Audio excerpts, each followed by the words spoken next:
1, 2. So what do we see? We're seeing 1, 2, 3, 4 police cars and 4 police. This is a sudden interest of.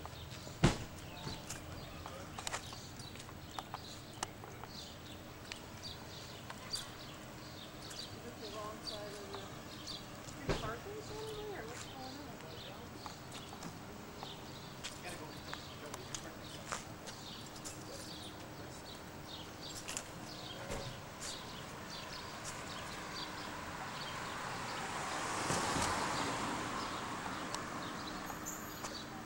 What does the sign say? 7 a.m. to 6 p.m. Monday through Friday, 2-hour parking. You need to ask him. Look at the sign and ask him. Look at the sign. The sign says 2-hour parking. 7 to 6. 2-hour parking. 7 Monday through Friday. Oh, yeah, 2-hour parking. It's 5:30, so no one should be getting tickets. No. We just got What here. time is it now? Can I take a video of your watch, please? You absolutely may. Oh, 12 inches from the curb. Let's find out what's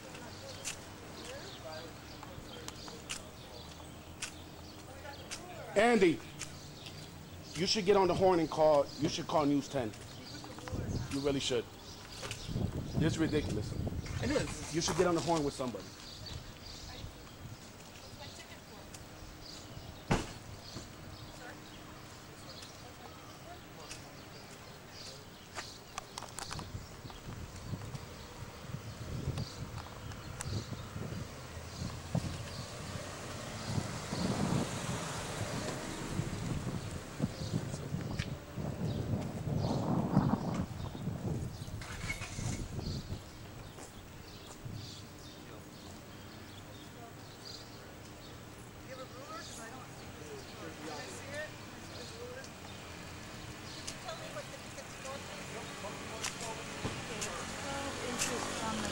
Oh, about a ½ inch. Yeah, I guess it's about a ½ inch over. 12 inches.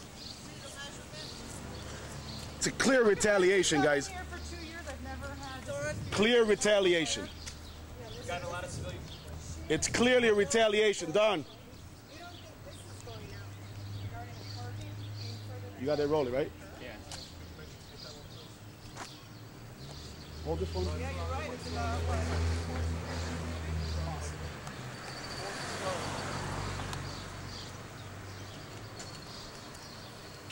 Don, I told Andy he should call News 10. Yeah. Don, how many cars? How many cruisers?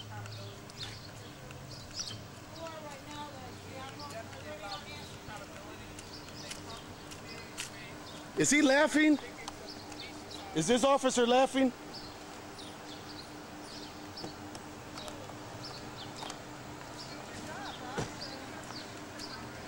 We got 1, 2, 3, 3 cruisers.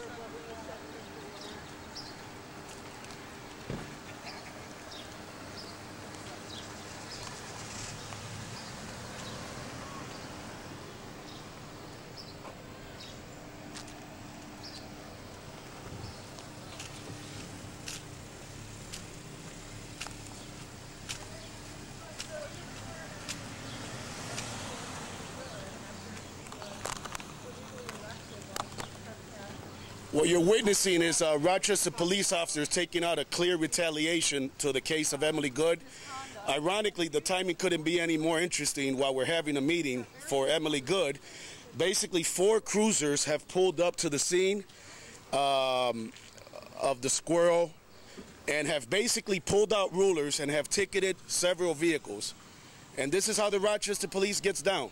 This is how they do it, especially after a video has gone viral all over the world. And even Russian TV has commented on it within 24 to 48 hours. This is the Rochester Police Department and the way that they retaliate. And you see it right here. There's all kind of crime going on in the city right now, but they find it more appropriate to have 4 cruisers to ticket approximately 3 to 4 vehicles. Four, interestingly enough, being less than being 13 inches from the curb instead of 12 inches. Did someone bring a tape measure to measure that they're right? Yeah, it's approximately about about 12 and a half inches from the curb. Good.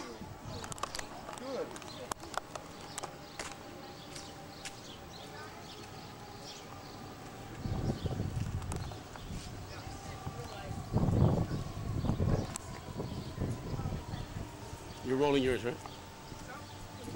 I'm taking still photos, but I'll roll mine too.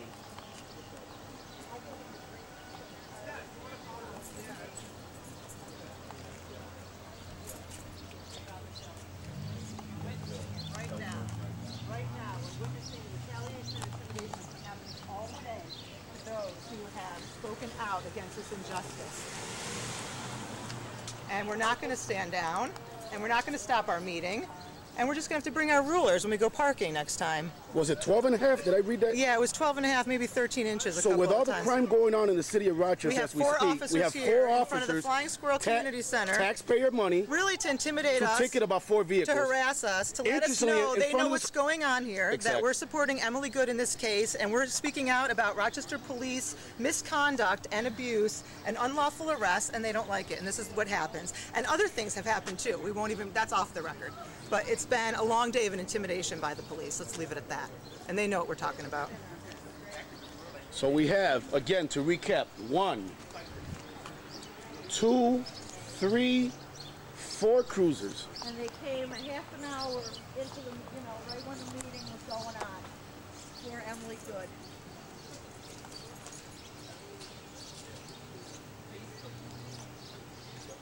Yeah, it was publicized on Facebook. They knew very well we were here to support Emily Good, to have a meeting about police misconduct. And as the meeting is just beginning, all these officers show up with rulers. The ticket cards are 12 inches from the curb. Everybody that's attending the meeting has now gotten a ticket. Hi, my name is Catherine.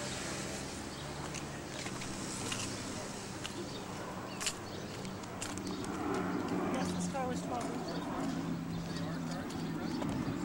They didn't give mine a ticket?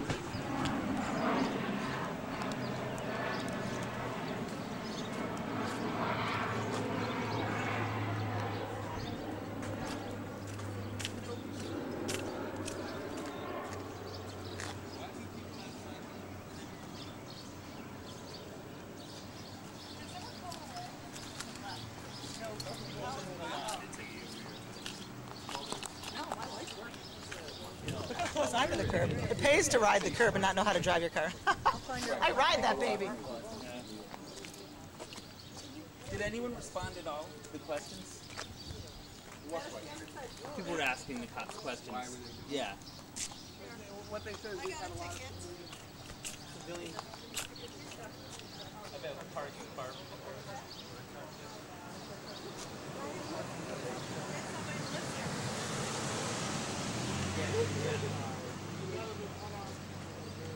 Sorry, you guys, I'm just upset about it. We are misuse of power. You're just making it worse. Probably better ways to handle it. A lot better ways. Most of the police force doesn't agree with what happened. The law. But there were probably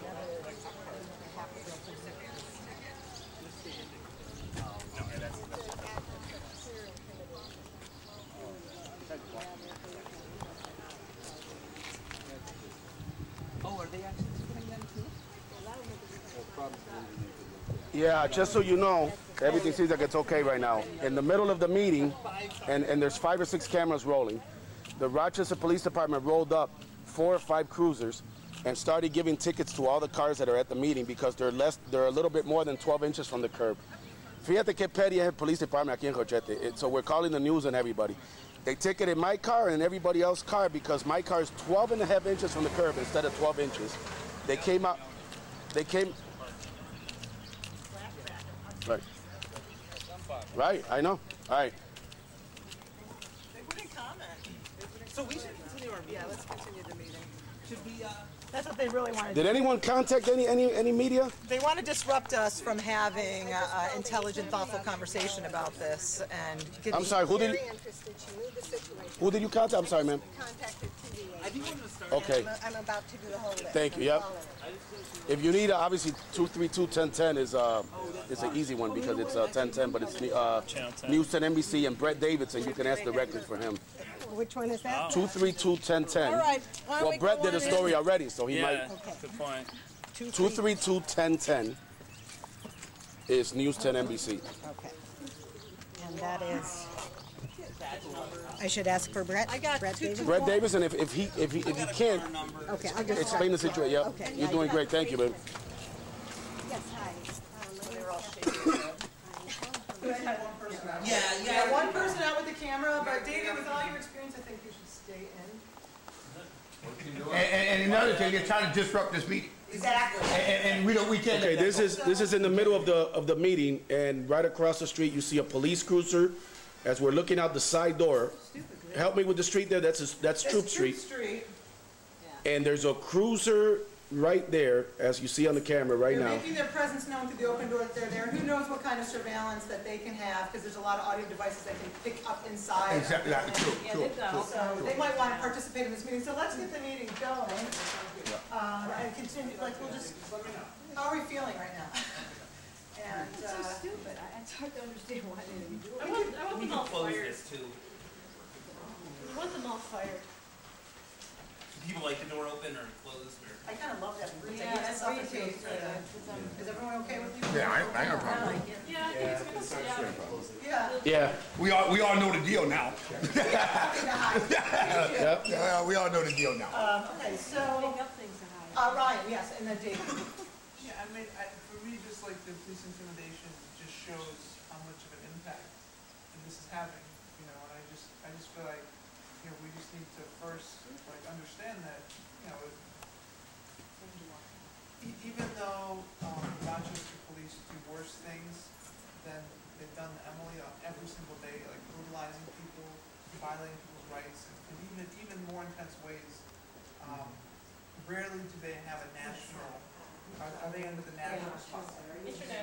International spotlight. It's true. So I just think we just need to recognize that this is having an impact, and also that they're going to do things to try to make us squirm and different things. And I just think we just got to stick together and support each other.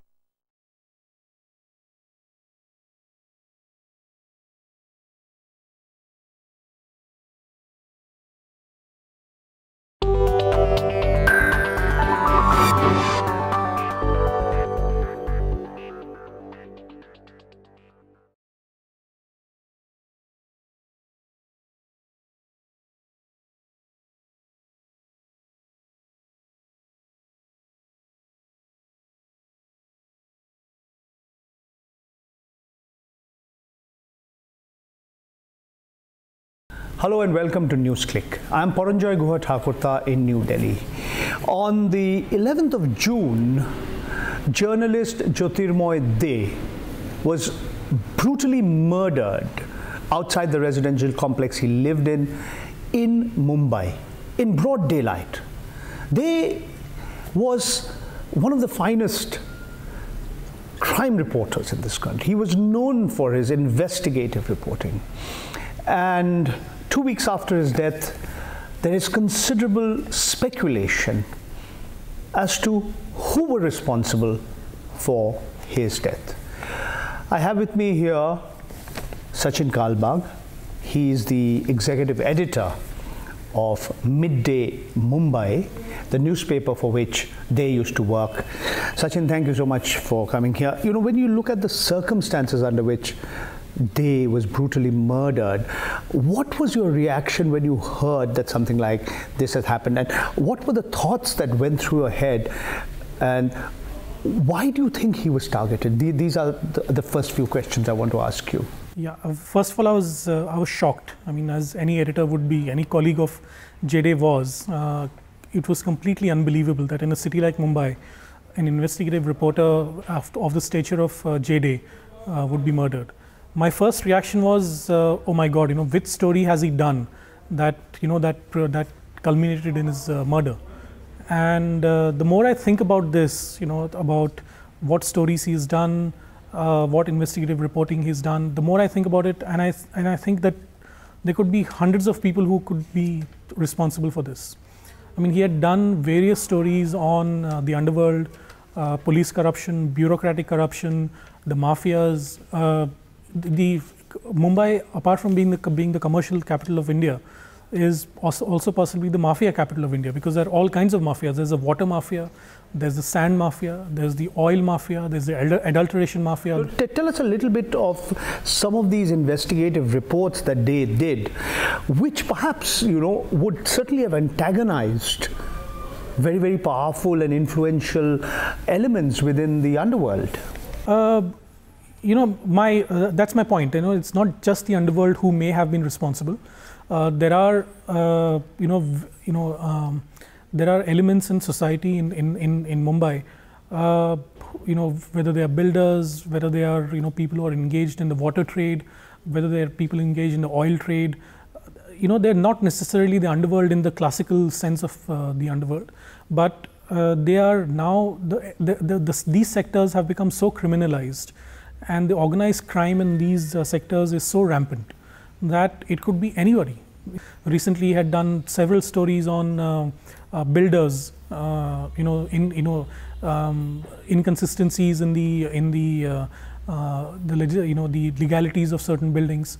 So clearly, there are people that he spoke about openly. Okay, there's been a lot of speculation as to whether it could have been a job which was done even by certain rogue elements within the Mumbai police. And we keep hearing the names of certain individuals. One police person whose name cropped up in this case was that of Assistant Commissioner of Police, Anil Mahabale.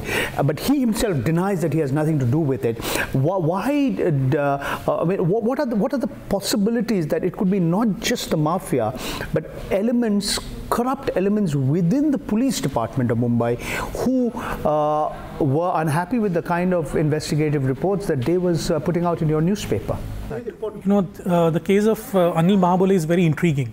It is intriguing because since 2007, Anil Mahabale was under the scanner of the Anti-Corruption Bureau of the Mumbai Police, and there has been a report which was published, which was submitted to the Mumbai Police Commissioner as well as to the state government on his links with the underworld. I mean, he used to dine and drink and dine with Hasina Parkar, who's the direct sister of Dawood Ibrahim, the underworld don, who's now allegedly in Pakistan. Now, when the Anti-Corruption Bureau of the Mumbai Police has indicted a certain officer, it is incumbent on the senior officers to take action against him, or at least investigate him further and look into the links. But for 4 years, nothing of this sort happened, and ACP Mahabale continued in the most in quotes lucrative zone of South Mumbai. So that created a bit of a problem, especially when our other reporter Tarakant Dwivedi was arrested under the official secret side. It's important for you to talk about what happened to Tarakant Dwivedi, also known as Akela. I understand that he wrote reports even before he joined Midday about how various kinds of equipment and ammunition that had been purchased by the law enforcement authorities, by the police and by the railway police and the Bombay police had been literally kept in the open where it would rain, and by writing this investigative report, he ended up being arrested, and that too under the Official Secrets Act. How did this happen? Akela had written a story in 2010 about the RPF armory, where expensive equipment was bought for the protection of the railway premises by the RPF, and they were rotting in the rain because there was a leakage in the roof and where the armory was. And Akela had gone along with a photographer to do the story. He wrote that story. The photographer published a story, published a picture of the armory being where the equipment was rotting. And surprisingly, 9 months or 10 months later, he was arrested under the Official Secrets Act. Now, the FIR was lodged under Section 447 of the Indian Penal Code, which talks about unlawful entry. But when Akela went to give his statement to the police, suddenly and mysteriously this Official Secrets Act was invoked by a senior officer, and he was arrested. And as you know, the Official Secrets Act is so draconian that it's very difficult to get bail in the lower courts. And imagine if this is happening in the heart of Mumbai, what kind of message do the rest of the journalistic fraternity get in different parts of the country? You made a right point. I mean, the whole idea of intimidating Akela was not to intimidate Akela alone. The whole idea was to intimidate the media fraternity in general, that if you fall foul of our interests, then we'll get after you. And my fear is that this is the same thing that happened with J-Day. I mean, J-Day had been an investigative reporter for more than 2 decades, nearly 2.5 decades. And it could be that, he's written so many stories against so many people that any of those people would have a grudge against him. Tell me a little bit more about Day. He was in his mid-50s when he was brutally assassinated. I was told he was a tall person, 6 feet 4 inches, but a very, very gentle and a very, very a person who had a lot of warmth towards his colleagues. Tell us a little bit more about the kind of person Day was, not only as a human being, but also as a professional. I worked very briefly with him in the early 90s when we actually started our careers together. I was only 21 and he was in his mid-30s at that time. And even at that time he was very quiet. He was this huge 6 foot 4 inch guy, and our office was very small, and he would intimidate everyone, with his stature. And but his personality was exactly the opposite of his crime writing. I mean, he would expose people with the arrogance and the aggression of a heavyweight boxer. But in the office, while dealing with people, while talking to editors or even copy editors on the news desk, he would be extremely polite, and he would refer to them as sir or madam. And he would not do this in jest. He would do this very genuinely. I mean, he would call me, I was 20 years younger to him, and he would call me sir. And so much, he was so quiet about various things that people working with him in his next cubicle for 4 years and 5 years would not know, who his wife was, or what he was doing during the day. In fact, several people realized after he died that his wife was a former colleague of ours at Midday. He was so secretive about even his personal life. So, he would keep quiet. He would, keep to his own counsel, unless there was a breaking story and there was a big story, in which case, both of us used to talk at length. Because there were legal implications involved, there were documentary evidence that we needed. So, but he was very thorough in that. I mean, he would not come to my office and say, I'm doing a story, but I have no leads, I have no sources. He would come in the office and say, this is the 55-page document that I've got against this guy, and let's do this story. So I had the courage of going ahead with the story because he gave me the courage that he's got the documentary evidence to back it up. If J-Day's death is not to be in vain, if at the end of the day, despite the fact that here was an honest, upright, investigative journalist who sought to expose corruption in high places, who sought to report about the links between the underworld and the police department, about important politicians, about influential business people, builders and so on, if his death is not to be in vain, if there are some important lessons that all of us as journalists, that the media fraternity in India and the world has to learn, what according to you are those important lessons that we all need to learn? I think first the media fraternity in India needs to be close-knit and fight this menace together.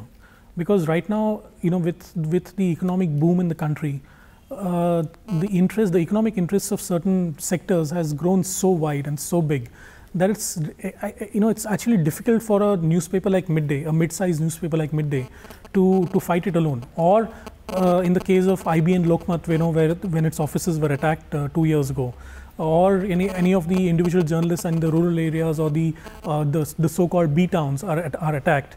What happens is that those cases go unnoticed, or if they are noticed, then after 5 or 6 days, because of our short attention spans, they're off the pages of our own newspaper or our television channels. So this should not happen. That if there are attacks on journalists, it should be a concerted, continuous effort on part of the journalist organization as well as media houses to continue the fight. Point number 2 is that crime reporters and investigative journalists should be aware of the dangers that they are they face. I'm glad you're mentioning that. What, if journalists indeed have to face certain dangers, if there are certain occupational hazards, how do they ensure that, there is at least some sort of a protection? Well, firstly, understand the signs. I mean, in the case of J-Day, he did not speak to me about any of the threat calls that he may have got, or he did not speak to them about the calls with his colleagues in the immediate crime department. But if he had received any calls from an interested party, a threat call, maybe threaten his family, threaten him, or threaten him with whatever consequences, those signs need to be taken very, very seriously now. I mean, until now, journalists had a very nonchalant attitude about threats, especially crime reporters, when I think that the more threats they get, the more important they are. That is not the case anymore. J-Day's case should be a wake-up call not only to the authorities but also to the media fraternity, that there is a clear and present danger on our lives, especially if we do so-called inconvenient stories. And the more we continue, this solidarity, the more we are aware of the dangers, and we are aware of those dangers in time, quickly, then we can approach the correct or the right authorities. In the case of J-Day, if he was doing a story, an investigative story, that I knew would have resulted in his death, I would have told him, don't do that story, because for me, you are more... Or take a number of precautions. Take a number of precautions, because for me, your life is more important, because, than the story, because, there are 100 other stories to be done. Thank you very much, Sachin, for talking to NewsClick. Thank you.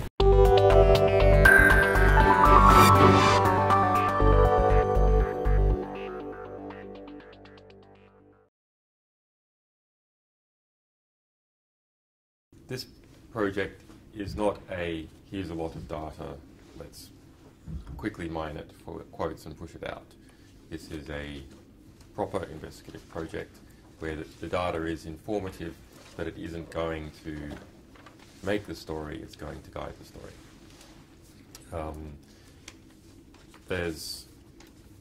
It concerns the international surveillance industry.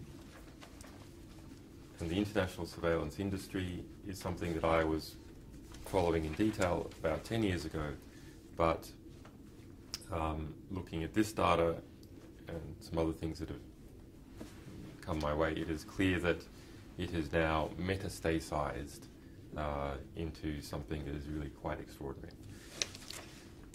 There are now around 100 companies, perhaps 30 major companies, involved in the provision of bulk surveillance equipment to intercept all telephone calls coming out of a country, all of them, and record them permanently, do automatic gender identification, speaker identification, stress identification, age group identification based on vocal qualities, and that is marketed all over. So every tin pocket dictator has one. Serious allegations of widespread police brutality inside Baltimore City. The city is paying millions in taxpayer dollars to settle cases with victims. Hello, everybody. I'm Denise Coate. And I'm Vic Carter. Here's what people are talking about tonight. A Baltimore Sun investigation reveals people suffered broken bones, head trauma, even death, all apparently after altercations with city police. Tonight, WJZ investigator Mike Helgman, in partnership with the Sun, takes you inside these troubling cases.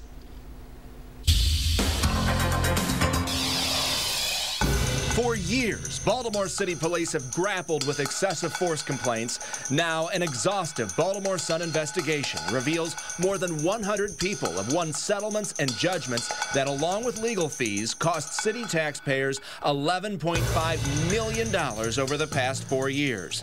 Victims include a pregnant accountant, a woman selling church raffle tickets, a deacon, an 87-year-old grandmother, and another grandmother, Barbara Floyd. The city paid her $30,000. She says she was trying to get her grandson into her house when officers claimed she was interfering with his arrest. He put another leg in the small of my back. He was grinding my face into the pavement. It's a little hole, a dent in the street.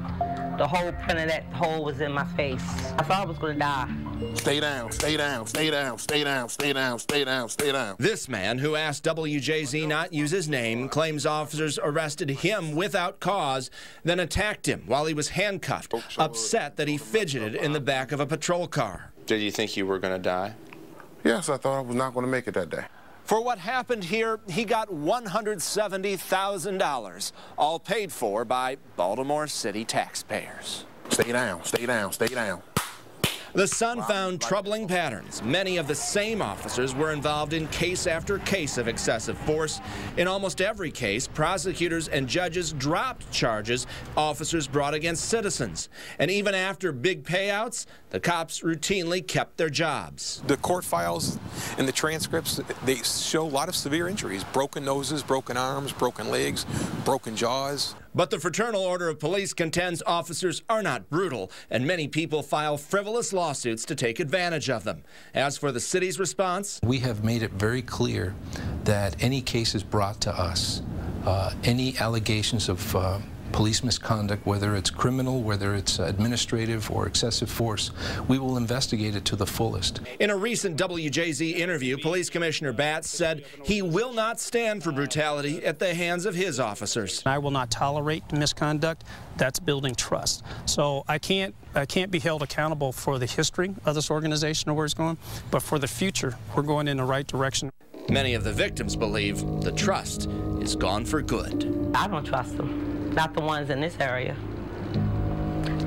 Actually, not the ones in Baltimore City, period. Only now is the city tracking which officers are involved time and time again in these cases. In Baltimore, Mike Helgren, WJZ Eyewitness News.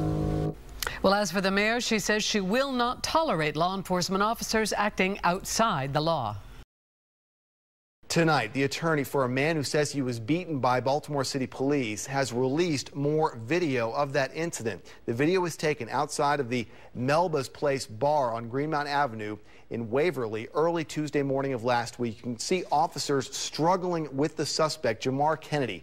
Kennedy's attorneys say police went too far. An officer used a taser, which was not effective, and then the video shows an officer striking Kennedy with a baton several times before he eventually gives up. Kennedy's attorney tonight also released this video of what Kennedy looked like after the incident. They say he is now recovering at home from his injuries. He is charged with assault and with resisting arrest. In a statement, his attorney said, quote, "If this behavior complies with the Baltimore police policy and training, then an overhaul of the policy and training is warranted, as we also believe this behavior is unreasonable and possibly life-threatening." Baltimore City Police held a news conference on that incident after it became public last week, saying it will be reviewed. The commissioner said if the officers did not use appropriate force at the appropriate time, they will be held accountable. For now, the 5 officers involved in that incident have been placed on paid administrative leave. So far this year, Baltimore police have 28 open use of force investigations. ABC 2 News' Catherine Hawley has more on how a local church leader is taking steps to educate citizens about police brutality. Punch after punch after punch. A Baltimore City police officer was caught on camera beating up a man back in June. And just last week, cell phone video captured this man being tased and hit by police batons after getting into a fight outside a local club. The amount of police force used in the videos has many people talking. It's not rare. It's really the reality of so many Americans who are living today, day in and day out. Pastor Jamal Bryant says that's why it's time to arm citizens with information. He wants everyone to know that police are not the enemy, but you do have rights and you should know how to use them. Stopped at a bus stop, if you're stopped in a street corner, if you're with the wrong crowd, if you're coming out of a melee, how should you carry yourself? If you're arrested, what are the things you ought to be doing? Those are all the things he aims to address with a new initiative called Conscious Operations During Police Stops, or COPS for short. Local attorneys and police representatives will all be on hand to help educate and hopefully end the fear and violence, something Police Commissioner Anthony Batts says he's also working towards. He wants officers to start wearing body cameras so there's more accountability on the force. We need the ability to see an incident from as many angles. Cameras could be a critical reform object for us and to provide trust and transparency to the citizens of Baltimore. If you're interested in coming out to the COPS event, it's being held Tuesday night at 6:30 right here at the Empowerment Temple Church on Primrose Avenue. Catherine Hawley, ABC 2 News. The parents of the teen shot by police in Ferguson were in Baltimore today. Amber Miller says they came to Maryland to support the pastor of the Empowerment Temple as he rolls out a new initiative aimed at keeping teens safe. At Empowerment Temple in West Baltimore, the parents of Michael Brown, the unarmed teen who was shot and killed by an officer in Ferguson, Missouri, sat silently with Pastor Jamal Bryant Sunday afternoon. We came to show support to Reverend Jamal Bryant and Empowerment Temple, as he announced an upcoming event aimed at teaching young people what they should and should not do if they're stopped by police, all while unanswered questions still linger in Ferguson over exactly what happened leading up to Brown's death. What do you do? What is your proper protocol and etiquette when you're stopped by the police? Not to be confrontational, but to really have a crash course in the law and civilian rights. The event, called COPS, which stands for Conscious Operations During Police Stops, will take place at the church Tuesday evening. Some teens have already marked their calendars. You never know what might happen. You never know what the officer might be dealing with, how he may feel, and how he may feel toward you.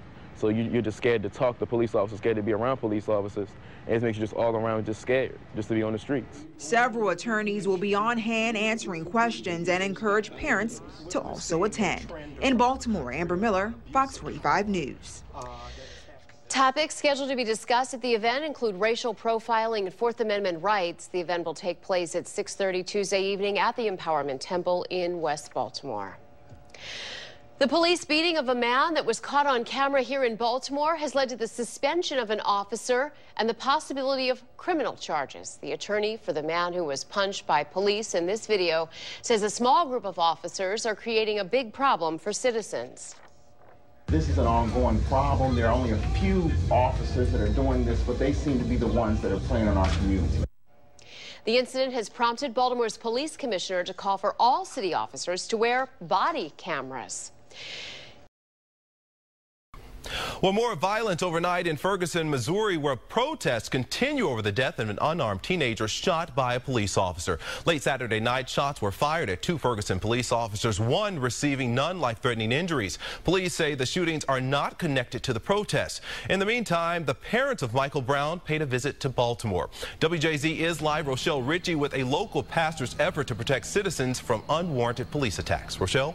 Well, Marcus, Michael Brown's parents did not speak today at the Empowerment Temple, but Pastor Jamal Bryant says that incidents like this play out way too often in the black community, and he wants to arm people with information that will protect them from the law.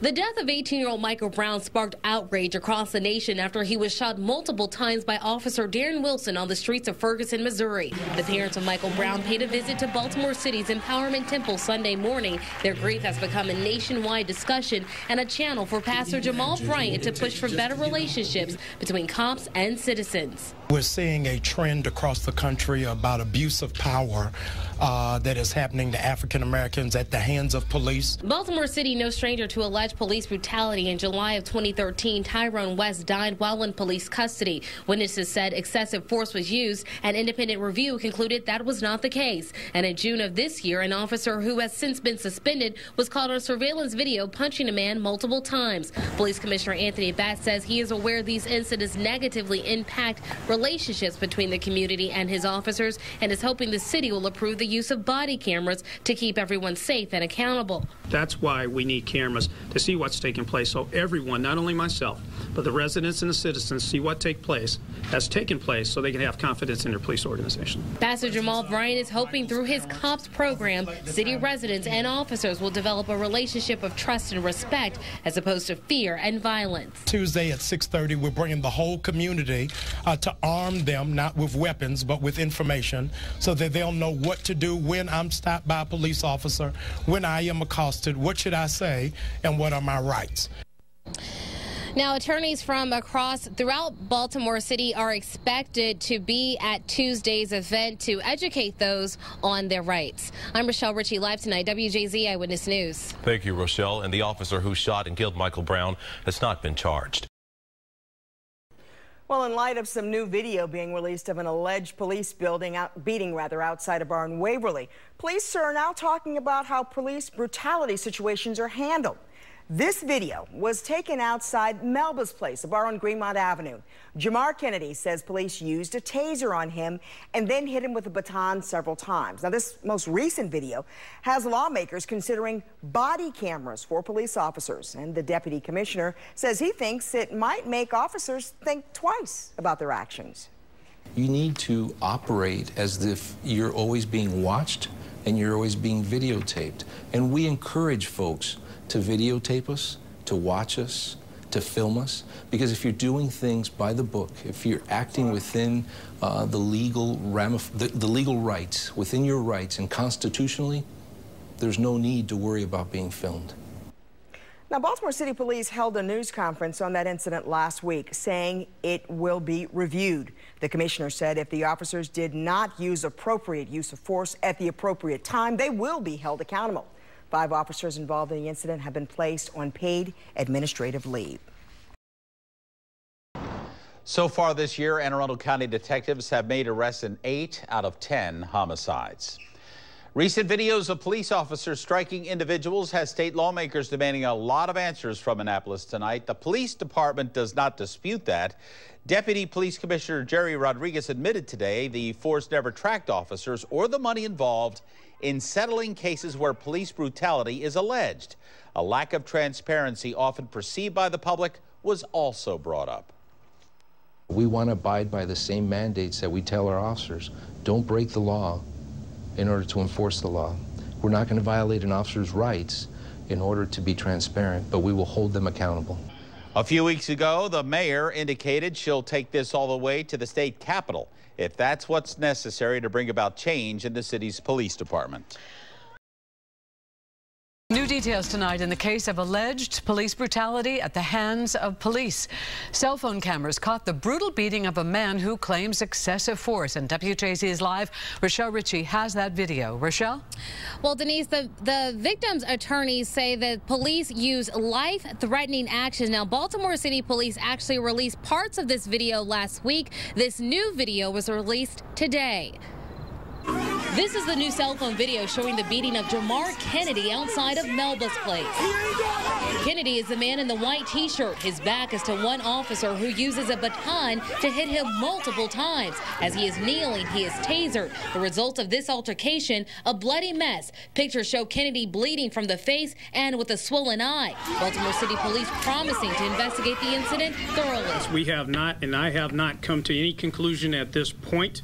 Every action and inaction will be reviewed and questioned up to policy and asked if any of that action was necessary. Cases like these, nothing new for Baltimore City. In June, an officer was caught on video beating a man at a bus stop, and our media partners at the Baltimore Sun found in its investigation more than 100 people have won settlements and judgments that cost city taxpayers $11.5 million over the last 4 years. Stay down, stay down, stay down, stay down. This man did not want to use his name, but won $170,000 after he was brutally beaten by police. It's not just men who are victims, but women too. The dozens of cases now will call for a federal investigation of the Baltimore City Police Department by Reverend Heber Brown. But it's going to take a multi-pronged approach to get this done. City council members say the excessive force cases are alarming, but not reflective of all officers. What we have to do here is strengthen what we can strengthen to allow the department to get rid of these bad apples and get them off the street.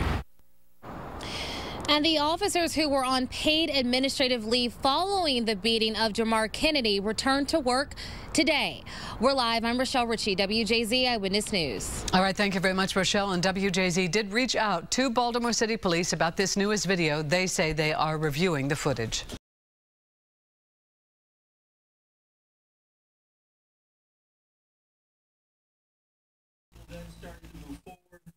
One of the officers drew his weapon and fired into the front windshield of the vehicle. Did you get the sense he was trying to run the cop over? And yes, there were multiple officers trying to stop this vehicle, get the people out.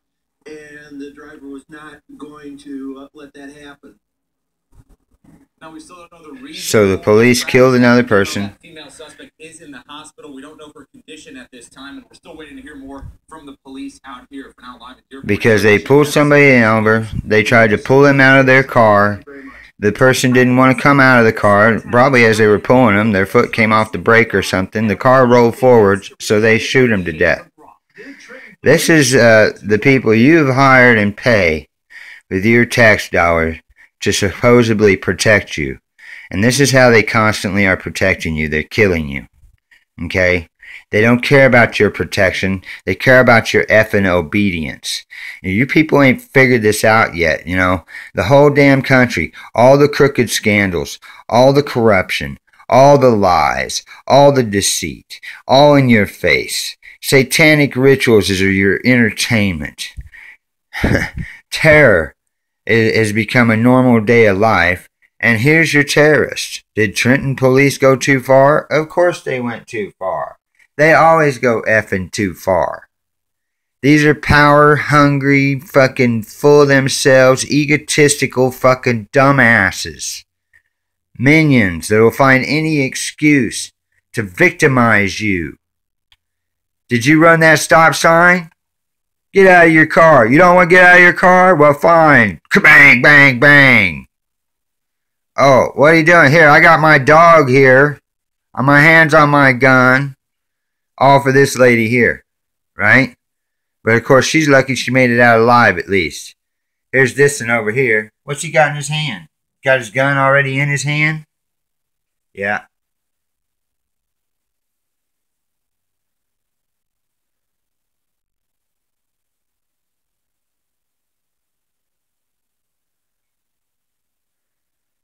And male dumbasses aren't supposed to be searching females anyway. And that, I could get started on that whole thing too. But I tell you what, another person died senselessly out there in Oregon. His buddies all talking like they're badasses going to stand up, right? They're going to stand up against the government. We're going to take over this place. We're going to bring our guns. We're going to act like we're badasses. But when the shit hits the fan, and their buddy gets fucking killed, and what happened? They get arrested? Arrested? What do you mean? What? Did I hear that right? Arrested. Well, see how your friends will do you? They weren't ready to make no stand, or they wouldn't be sitting in jail right now. And that's why you never trust. Never trust. Unless you've been with that person before through battle testing, through hardened frickin' battle, and you know that person's going to have your back. You know that person's going to stand with you till the end. Thelma and Louise style. Yeah. This is what happens. And that's what happened. And now you got a bunch of dumbasses in jail that'll get records. They'll never be able to legally own guns again. And let's see, one guy got killed. That blood is actually on Almond Bundy's hands. Okay.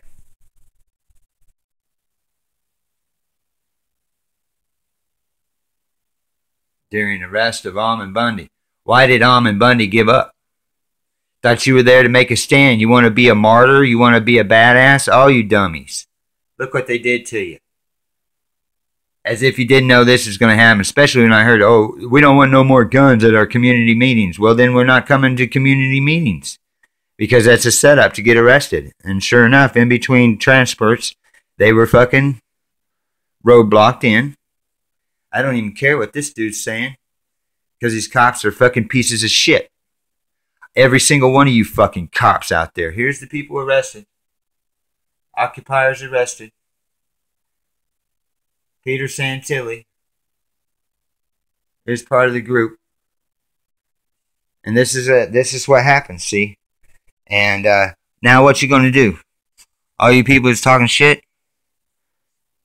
What you going to do? You're going to do nothing like you were doing in the first place. And just like they had no plans of doing anything either. Or else they'd all be dead now. Because if you bring a gun to a gunfight, you better be prepared to use the gun. Or don't bring them. They should have went home 3 fucking weeks ago after they made their point and got some publicity. Then they could have followed up through proper channels. If they wanted to do things and actually try to go for real change, that's the only way you're going to do it at this point. You cannot make a stand.